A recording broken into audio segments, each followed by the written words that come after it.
O ano do jubileu. Você conhece essa história que está relatada em Levíticos 25?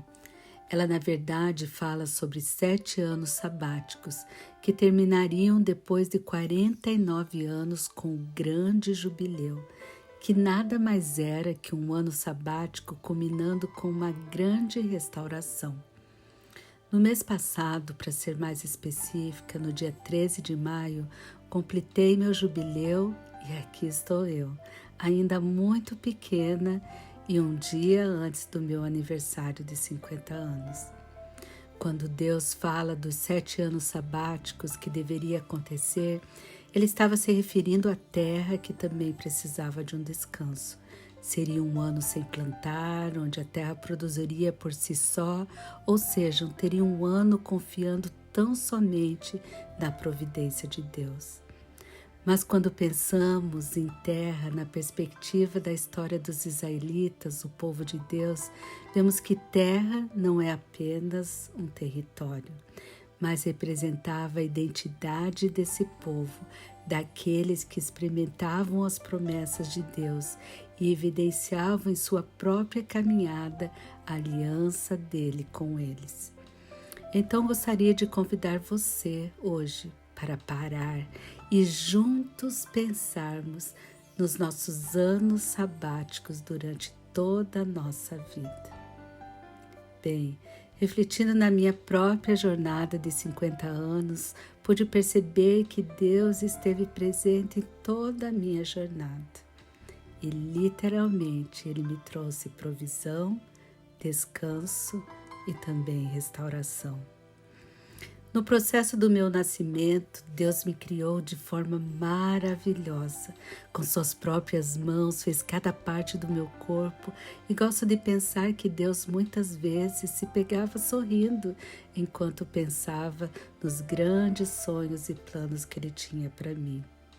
Porém, a vida foi acontecendo e enquanto eu crescia, representado por esses 6 anos que o povo de Deus plantava, cultivava e colhia, eu plantava falsas verdades da minha mente, falsas verdades que me faziam cultivar tristeza e vulnerabilidade e me faziam colher sentimentos de rejeição.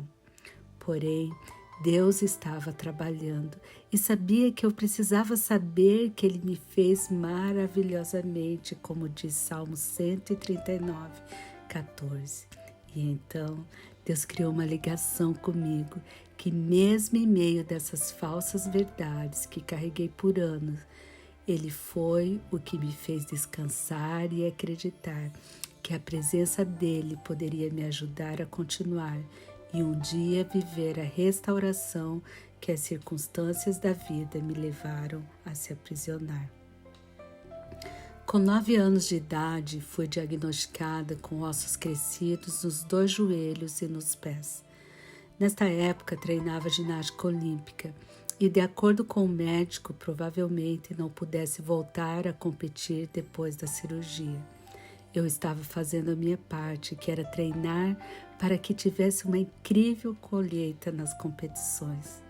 Mas chegou esse momento do ano sabático, onde precisava viver apenas da provisão e do descanso nele. Eu orei muito, fiz vários jejuns e me deixei descansar em Deus. E dias antes da minha cirurgia e um exame que antecedia a mesma, descobriram que meus ossos não só pararam de crescer, mas misteriosamente haviam diminuído. Aquele momento foi marcado não apenas por isso que chamo não de mistério, mas de milagre, mas também em saber que essa era a maior prova de amor que precisava naquele momento, para que essa confiança continuasse me guiando no decorrer de toda a minha vida, tendo sempre a certeza que Deus estaria ali por mim. Aos 21 anos, me formei na Universidade Adventista de Arthur Nogueira, em São Paulo. Lá estudei pedagogia e trabalhava no colégio em tempo integral para pagar meus estudos e a moradia no dormitório do colégio. Foram anos onde foram germinados e cresceram muitos conhecimentos acadêmicos. Mas também lá vivi um ano de dúvidas sobre a existência e o cuidado de Deus por nós. No processo de plantação, há também momentos difíceis em que cobramos de nós muito trabalho e suor para obter o resultado que queremos.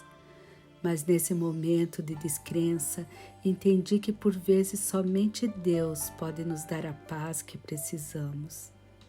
É muito triste e pesado pensar que a vida depende apenas de nós, pensar que ser um herói se faz apenas dos nossos próprios esforços. Quando criança, minha mãe introjetou em meu ser um Deus real e verdadeiro, que pelas circunstâncias pensei que ele nunca houvesse existido. Mas a verdade é que aquela sementinha que minha mãe introjetou no meu ser estava ali e no momento certo me trouxe de volta, me ajudando a viver mais um ano sabático, colocando a minha vida totalmente nas mãos daquele que poderia me dar a paz e a profissão que eu tanto precisava. Agora, morando nos Estados Unidos, havia voltado para a minha jornada acadêmica, mas nessa época, uma fobia de falar outra língua quase me consumiu. Foi então que comecei a aprender sobre autoconhecimento e descobri de onde vinha toda essa problemática. Tudo posso naquele que me fortalece representou para mim não apenas a provisão que Deus me deu para concluir meu mestrado e me tornar uma capelã certificada, mas que a provisão de Deus é uma continuidade dos anos que Ele já estava ali comigo, arando a terra, semeando, cultivando e colhendo.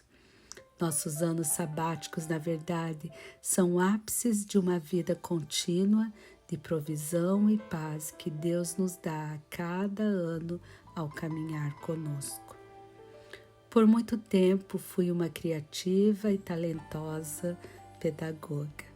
Mas no decorrer da minha jornada, a cada plantação anual percebia que Deus estava trabalhando comigo para realizar as obras que Ele já tinha preparado para mim antes mesmo de eu nascer. Minha vida toda foi uma construção para me tornar a profissional que sou hoje, para entender minha própria história e fazer dela a minha conexão com outros, facilitando assim a cura emocional na vida dos meus clientes e pessoas que interagem comigo diariamente.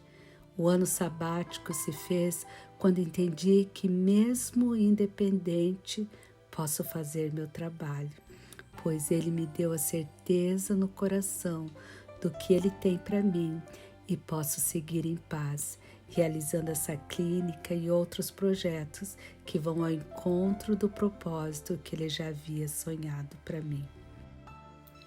Ser uma doutora me trouxe um status grandioso e me orgulho de ter chegado aqui. Mas esse doutorado me ensinou que de nada vale um status se você esquecer de que o dia a dia se constrói na junção de você, do outro e Deus. Durante todos os meus anos acadêmicos, precisei de ajuda financeira. Assim foi na minha faculdade, durante o mestrado e não diferente também no doutorado. E sabem, nesse doutorado, prometi a mim mesmo que daria conta de tudo sozinha. Mas ao final do doutorado tive uma dívida que me fez reconhecer que, independente da nossa posição, às vezes precisamos de outros e principalmente de Deus.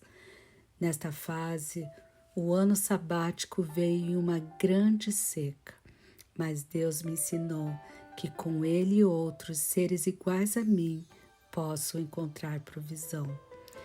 Deus nos ensinou a importância da comunidade, que pode ser uma grande força em nossa jornada. Afinal, ela tem muito a compartilhar, seja material, emocional, espiritual ou físico. E quando entendemos que não estamos sozinhos, Vemos nessas pessoas a mão de Deus operando nessa provisão e paz que tanto almejamos. Se está difícil a experiência de ser apenas um, por que não buscar o ano sabático na junção do outro e de Deus?